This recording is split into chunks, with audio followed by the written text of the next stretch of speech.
he drank water somewhere from a fountain. So later on, even in a freezing cold, if Abdullah ibn Umar radiallahu ta'ala anhu was passing by the same fountain, he used to drink water therefrom. His student Nafi radiallahu ta'ala anhu asked him, "Are you thirsty?" He said, "No, I am not thirsty, but I saw the Messenger of Allah subhanahu wa ta'ala, he was drinking water herefrom." So as you know, that the more you follow Sunnah, the more closer you will be to Rasulullah sallallahu alayhi wasallam. So Abdullah ibn Umar is one of the closest Sahaba to the Prophet sallallahu alayhi wasallam. So the hadith is going like this. عن أبي عبد الرحمن عبد الله بن عمر بن الخطاب رضي الله عنه قال سمعت رسول الله صلى الله عليه وسلم يقول بني الإسلام على 5 شهادة أن لا إله إلا الله وأن محمد رسول الله وإقام الصلاة وإيتاء الزكاة وحج البيت وصوم رمضان رواه البخاري ومسلم. Abdullah ibn Umar says, the Messenger of Allah subhanahu wa ta'ala said, Buniyal Islamu ala khamsin. Islam has been built on 5 pillars. Shahadati Allah ilaha illallah. Declaration of that there is no God but only Allah, and that Muhammad is the Messenger of Allah. Wa iqamis salah, and the performance of prayer or performing of prayer. Wa ita'iz zakah, and paying the zakah. Wa hajjil bayt, and hajj of the house of Allah subhanahu wa ta'ala. Wa sawmi Ramazan, and fasting in the month of Ramazan. In previous hadith, which is called the hadith Jibreel, and Jibreel asked the Messenger of Allah subhanahu wa ta'ala about 4 things. The first one was that what is Islam? So Rasulullah sallallahu alayhi wasallam, he told him the same 5 things. That al-Islam an tashhada an la ilaha illallah wa anna Muhammadan abduhu wa rasuluhu wa iqam as-salah wa tuqim as-salah wa tuti az-zakah wa tasum Ramazan wa tahujj al-bayt. But here the uslub and the context of that is a little bit different. Here Rasulullah sallallahu alayhi wasallam says that Islam is just like a building, and this building is laid upon 5 pillars. So pillars are not the holy solely building. Building is something else as well, but pillars are much more important. As I told you about the hadith, the Prophet sallallahu alaihi wasallam says that inna sultana wal islam taw aman. فالإسلام أس والسلطان حارس وما لا أس له يهدم وما لا حارس له يزيع. That authority, our Islamic government, our Islamic state, and Islam, they both are just like twins, like, yes, Samandar and Makandar. Yes, they are just like twins. Rasulullah sallallahu alayhi wasallam says that Islam is the foundation, and Sultan are the authority, are the government and state, that is a custodian, that's a watcher who will look after this Islam and its foundation. So Rasulullah sallallahu alaihi wasallam says, if a building does not have a proper foundation, it will fall down. And if a very good building will not have a custodian, so it will get ruined as well. And that's why Abdul Malik ibn Mu'taz, he said that inna ad-deena bil mulki yaqwa wal mulku bid deeni inna al mulka bid deeni yaqwa wad deen bil inna ad-deena bil mulki yaqwa wal mulka bid deeni yabqa. So he says that if you will support your government or state with deen, so it will stand still, because what deen is? Adl and aman, justice and peace. And no any government and state can remain quiet if there is no justice and no peace. So justice and peace, that is provided only by the system which is given by Allah subhanahu wa ta'ala. So it means the state will remain, and the state, if it will take care of deen, so deen will get into authority and into power. Got it?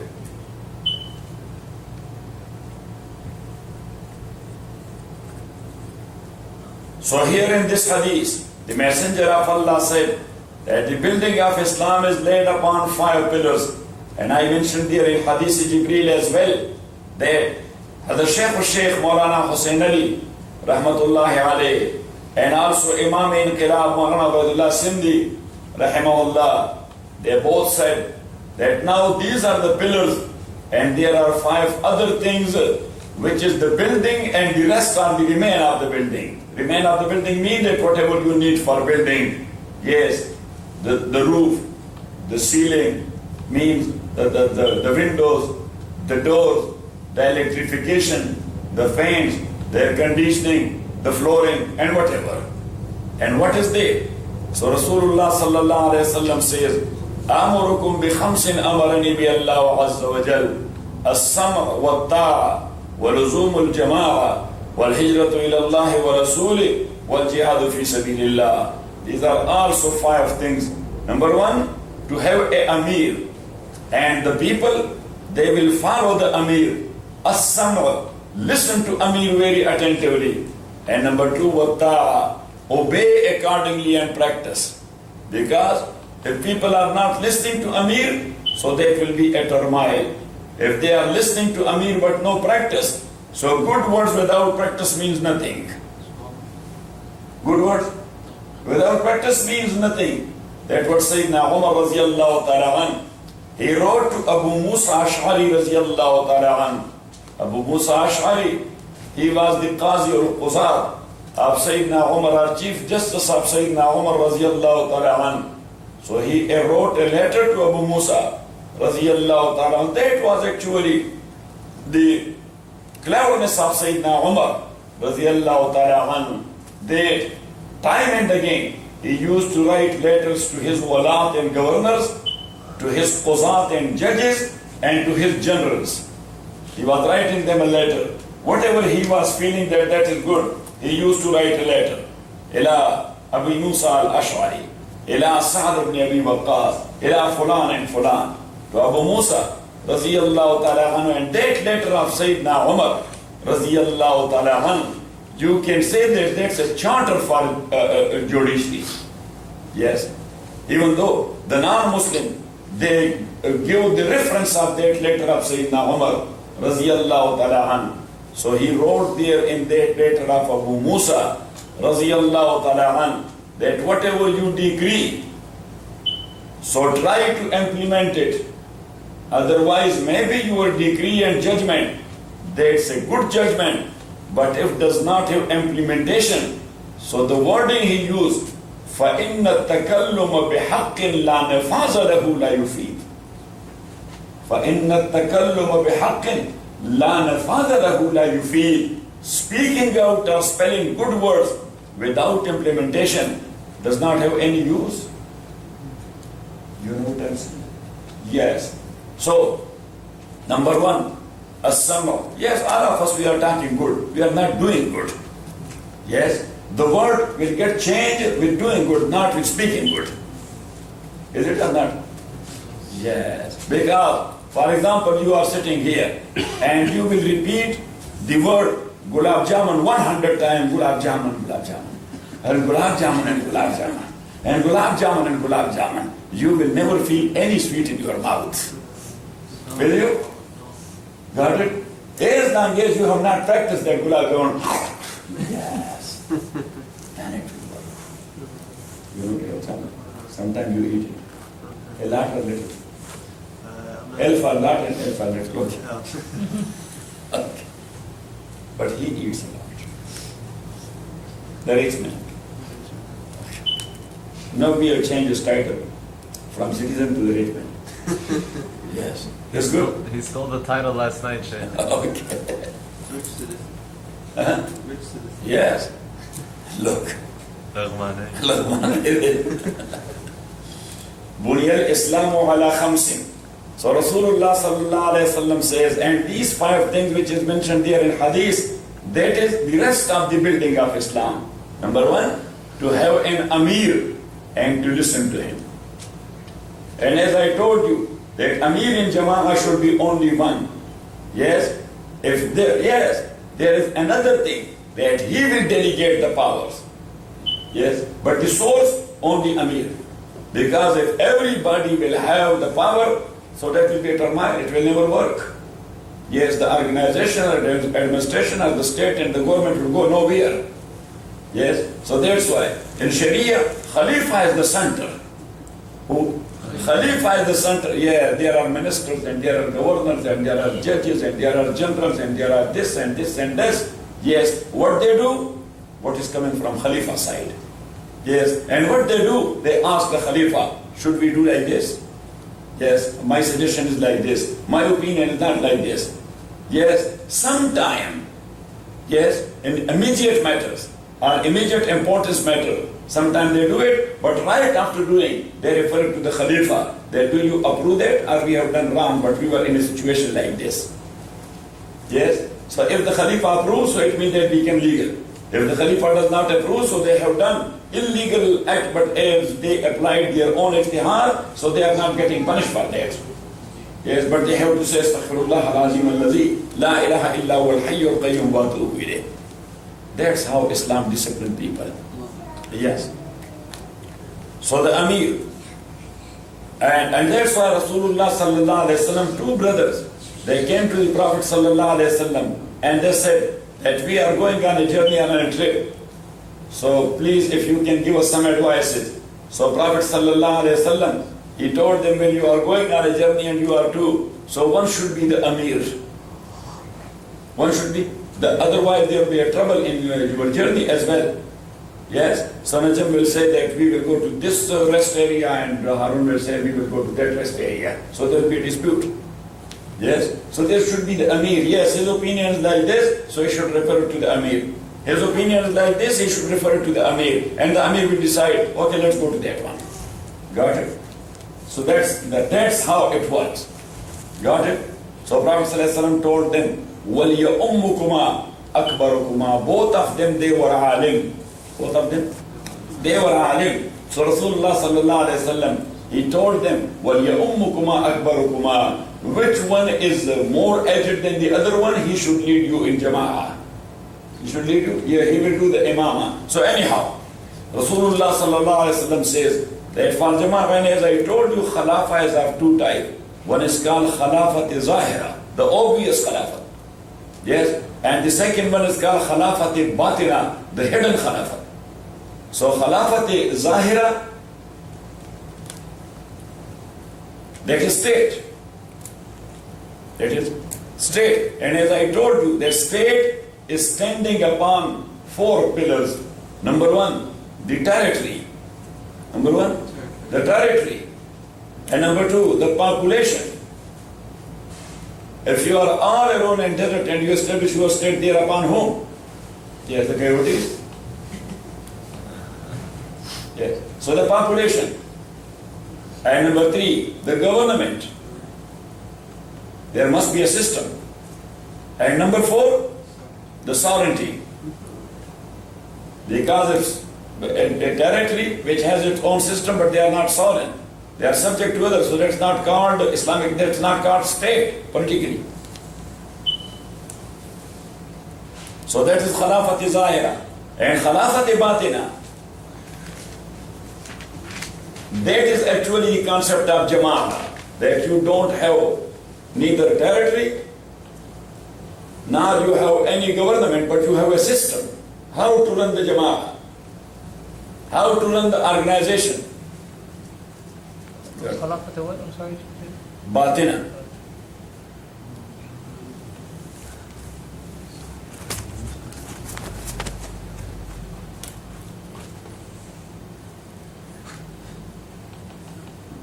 So in Jama'ah, you have to implement the Islamic rules and laws as much as you can. As much as you can. The only thing is that you cannot implement the hudud. You cannot implement the hudud. You can take disciplinary action, but you cannot punish someone. You know what I'm saying? Got it? Got it or not? Yes. The same. Okay, so Najam got yours, so I found one. MashaAllah. Yes. And this color is also Niswani. It's good for you. I saw a brother the other night having similar color and I liked it. SubhanAllah. That's your brother? He had it on his shoulder. Okay. So you have on the shoulder as well? Yeah. Yes. You don't have shoulder? Okay. So I was actually looking at turban for Sheikh Mansoor. So I found this. So I said, okay, let me take it because he grabbed the other one. So.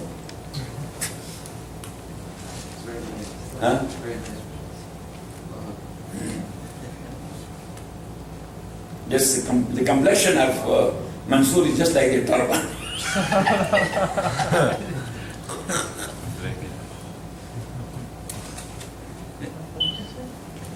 Yes, it matches you.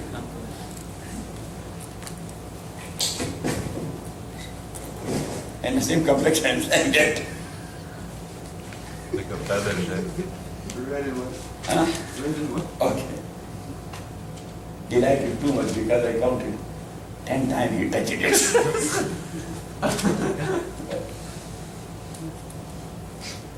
So number one, as-sama, listening to the Amir. Why Sahaba were successful? Prophet ﷺ was the Prophet, but he was their Amir as well. So whenever he was saying anything, they were rushing towards him that maybe he means me. Maybe he means, they were not running away. That, oh, he shouldn't mean me because that will be a trouble. No, they were rushing towards the Prophet ﷺ that maybe he is giving some order to do and he means me. So I may not miss it. That's why they were successful people. So as-sama. And number two, wat-ta'a. Obedience means practice accordingly. Because the munafiqeen, they used to say to the Prophet ﷺ, we are very obedient. We obey you. So Allah subhanahu wa ta'ala said, ta'atun ma'rufatun. Obedience is not such a thing which has to be expressed. Ta'atun ma'rufatun. Obedience is well known. What a simple word the Holy Quran used. Ta'atun ma'rufatun. That obedience is very well known. It doesn't need words. This word of Quran is very, very important. Look how concise that is. Ta'atun ma'rufatun. Why you are giving that much big lecture for your obedience? Yes, and you are trying to prove that we are obedient. No, ta'atun ma'rufatun, obedience is known. It doesn't need even a single word. Got it? As-sam'u wa-ta'a wa luzumul jama'ah. Doesn't matter what's going on. Never disconnect yourself from jama'ah. Sometimes you will like something and sometimes you will not like a thing. So for your no liking, you will leave the jama'ah and you will disconnect yourself from jama'ah. It means that you are not following Sharia nor jama'ah. You are following your own desire, your own choices. Got it? وَلُزُومُ الْجَمَاعَةِ As-sam'u. Why you missed it? What is number 3? That's what I'm telling you. As-sam'u, listening to the Amir. Number two, wat-ta'a, obedience to the Amir and practice accordingly. Number three, luzumul jama'ah, committed to the jama'ah. Never disconnect. And number four, wal hijratu ila Allah wa rasuli. Migration towards Allah and the Messenger of Allah. So migration sometimes means physical migration. But mostly, and such like a hadith and ayat, that is spiritual migration, which means not to violate the rules of Allah and the rules of His Messenger. As Sayyidina Anas says, وَالْمُهَاجِرُ مَنْ هَجَرَ الْخَطَايَا. Because the word hajara or hijran or muhajir, yes, hajara yahjiru, to leave. To leave the what? To leave the sins. To leave the violation. Got it? not only to leave the country. Got it? وَالْهِجْرَةُ إِلَى اللَّهِ وَرَسُولِهِ. And number 5, وَالْجِهَادُ فِي سَبِيلِ اللَّهِ. And jihad in the path of Allah. But Rasulullah sallallahu alaihi wasallam did not say وَالْقِتَالُ فِي سَبِيلِ اللَّهِ. Fight in the path of Allah. Because jihad is much more inclusive than qital. Yes, qital is one part of jihad. That is one kind of jihad. But jihad includes lot of things. Now look, this striving hard of yours to have your own place for your worship, this is also a type of jihad, not less than jihad. Yes, and if you go to Hajj and Umrah, that is not less than jihad as well. That's why Sayyidah Aisha asked the Messenger of Allah subhanahu wa ta'ala, ala nisai jihadun, is there any jihad due on woman? Prophet sallallahu alayhi wa sallam said, jihadun la qitala fihi. Their jihad is that one where there is no fight. So Aisha radiallahu ta'ala asked the Messenger of Allah subhanahu wa ta'ala, what is that? Rasulullah sallallahu alayhi wa sallam told her, al-hajj wal-umrah. Hajj and umrah. And those who have gone, they know that that's not less than jihad. Yusuf, that's less than jihad? Subhanallah. Sometimes it is more than jihad. Yes. So now, in Holy Quran you will find sometimes Allah used the word jihad and sometimes He used qital. So qital means fight. Yes. Qital means fight. Qital doesn't mean killing. Because killing in jihad is not meant. Yes. Fight is something else. Yes. Now Najm and Harun, they are fighting sometime but they are not killing each other.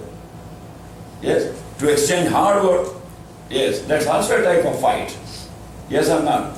So that's why Muslims are bound in inevitable circumstances to do fight, not to kill. And that's why if a non-Muslim, along with his disbelief, he will raise his hand. So then we kill him? Say, No. we do not. So it means qital doesn't mean to kill. Yes. Qital means to cut off their power. Yes. To cut off their power to be safe.